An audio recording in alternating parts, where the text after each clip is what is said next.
మీరు దీక్షగా 42 రోజులు శివాలయానికి ఎవ్వరికీ చెప్పద్దు.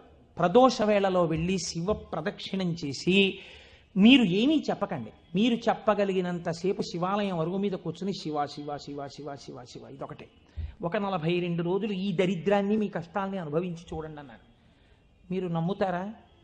ఆ వ్యక్తి నా దగ్గరికి వచ్చి నా జీవితంలో ఆశించని రీతిలో నా జీవితానికి ఒక కొత్త మలుపు తిరిగిందండి, నేను వరంగల్ వెళ్ళిపోతున్నాను, నేను సెటిల్ అయిపోతున్నానని చెప్పాడు.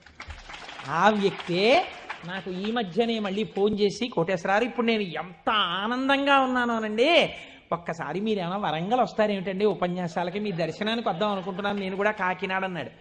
అయ్యా మీరు ఎప్పుడైనా కాకినాడ ఇప్పుడు అక్కర్లేదు, ఇప్పుడు తర్వాత వద్దురు కానీ నేను వరంగల్ ఇప్పుడు మాత్రం రావట్లేదు, నేను వరంగల్ వస్తే చెప్తాను, అప్పుడు మీరు నా దగ్గరికి వద్దురు కానీ తప్పకుండా దర్శనానికి అన్నాడు. కళ్యాణి అందులో అంటారే ఏతి జీవంతిమానందో నరం వర్ష శతాదపి అంటుంది సుందరకాండ.